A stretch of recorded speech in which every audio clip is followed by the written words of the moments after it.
being here. Wow. What the heck just happened? Special thanks, as always. Never want to take anything for granted, and that's all the way from the Skull Session to a wonderful crowd, an incredible band, and that stadium helped us when we needed them the most, and that was one of the best fourth quarters I've ever witnessed in my coaching career. So hats off to our fans and the 10th unit, the crowd. And just a quick comment about our quarterback. You know, I see all these, everyone's throwing these sheets at me with records this, records that. You guys can figure out all the records. I'll just tell you, man to man, this is one man talking about another man. I don't know if I've ever had more respect for a human being and as a person, as you know, because you earn respect and you witness people in very dire straits at times, tough situations, and that's why I have so much respect for the men and women who serve our military, because they get put in such tough situations, and I love to talk to them about those situations and the respect they earn for each other, and we're certainly not in that kind of environment, but we're in college football where it's either yes or no in those situations, and he was a big yes tonight. I've never had a kid play perfect, but damn, he was close tonight. 33 of 39.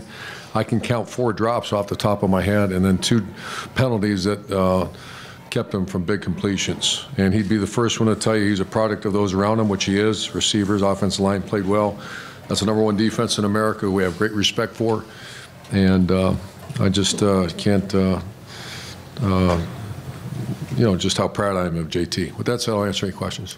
Front row right, Rob. Urban, you said earlier in the week that the biggest games are won by the best leadership.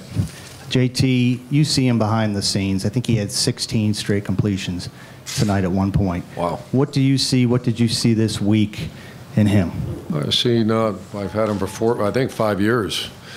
I've seen it ever since he's been playing for us. You know, I heard about this JT Barrett guy, and he came on as a redshirt freshman, and he wasn't tall enough, wasn't this, wasn't that, but he's tough as a lion, and he has an incredible skill to lead others, and that's why. And he's not by himself. That's why I named 9 captains this year, because when you start separating, those 9 guys are different than, they deserve that opportunity to lead this team, and they did that. And you can see a bunch of those cats are in that defensive line, and that's as good a defensive line play as I've ever seen. Far left, Ari. Urban, I know you just got done talking about JT, but you mentioned tumultuous times, and he's had a very kind of up and down career at times when it comes to just the battle he had with Cardale, and 5 weeks ago, people thinking that he should be benched. I'm wondering, can you give me a little bit more perspective of what it might have been like behind closed doors with him a month ago, and a little bit of an idea of what this might mean? Yeah, it it was all about getting better. There's, with all due respect to people who had that opinion, that in the Woody Hayes facility, there wasn't any opinion. There was zero conversation about that discussion.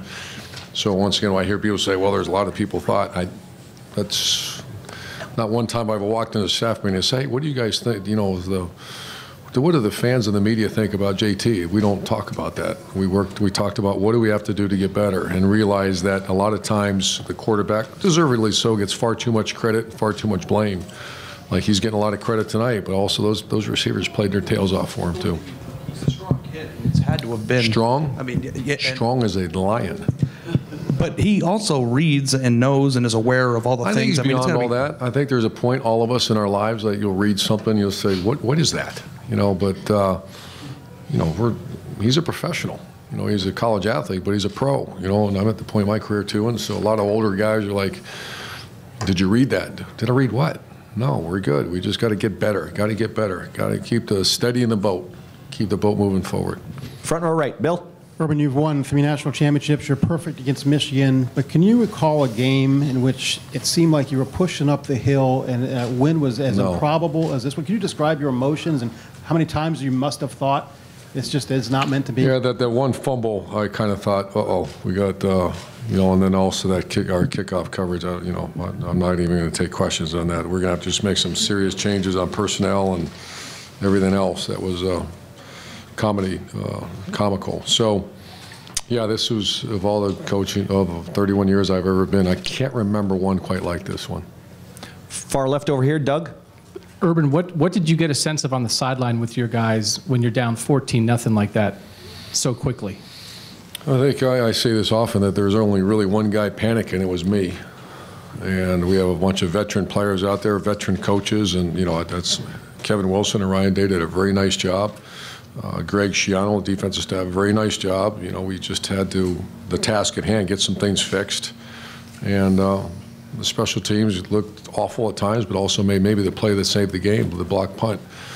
And then also when we kicked off that one time, got it down 11-yard line. So, I'm not proud of it, but a lot of times I'm the only one panicking out there, and I'm not proud of that. Our team was very solid, very stay focused, and keep swinging. And you said you don't want to talk about it, but you guys did make the adjustments on kickoff to try to deal with the situation. What did you just talk about? What you had to do, sort of, to try to figure something out that could possibly work? JT's a great leader, and he's a guy that I love to death. And Front row middle, Austin.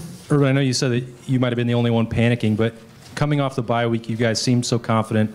The way that the Ohio State team played in the fourth quarter, I'm not sure that anybody could have matched up. But did you wonder who that team was in the first three quarters and what had happened to the progress that you'd shown over the last month? Well, we held probably the #1 tailback in America to 40 yards. So it was one phase that was really struggling. The offense was moving the ball. I kept looking at the stats, and it was overwhelming. We really didn't get stopped. We had a couple penalties here and there, but that's the ebbs and flows of the game. So when you say the first three quarters, no, I can count a handful of plays that we look like fools, and we have to get that fixed. But it wasn't like we were getting pummeled. It was the opposite. We were playing very well against a very good team, but we had some miscues that were used to be uncharacteristic. Now we got to make sure we get those fixed. Couple more questions. Over here to the left, Brianna.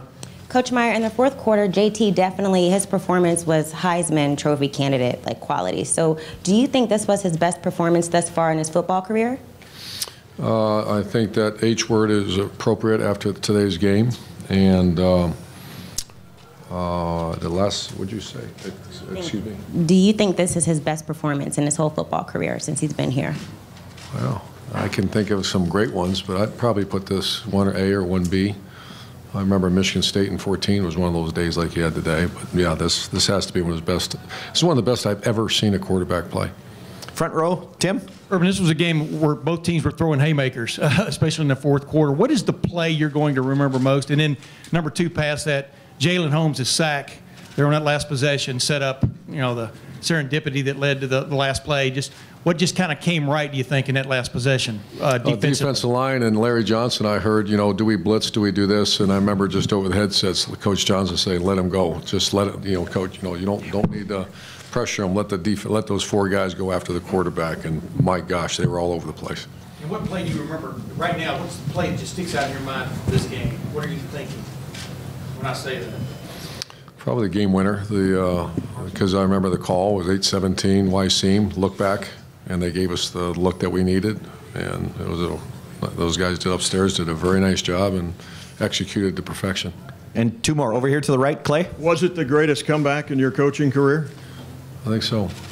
And did you ever prepare the consolation speech? You said you panicked a little bit. Didn't have time. Too much going on. And final question. Over here to the right. Urban, Saquon Barkley obviously came into this game with well-deserved accolades. You complimented him. Though we had the opening kickoff, you bottled him up pretty well between the tackles. I'm just wondering if you can talk about the game plan and execution against him. Yeah, I think I'll leave that up to Greg. Wasn't much involved in that game planning. We talked about him. My biggest concern was not just the fact he's a great running back, but he had 21 carries for 44 yards, if I'm reading that right. Is that right? And one was a 36-yard carry. Wow. Yeah, our defense is all over him. And one of the biggest things that makes him such a great player is the ability to catch the ball. I was as worried about that as, because we're a man coverage team, all of a sudden you get stuck with linebacker playing a man-to-man like you saw against our rivals. So I thought that's a credit. We had a bye week to prepare for him too, but we still have incredible respect for him as a player. Coach, thank you very much. No, guys, stay back there, please. Stay back there. We're going to bring JT to the mic. See you, Jarrett.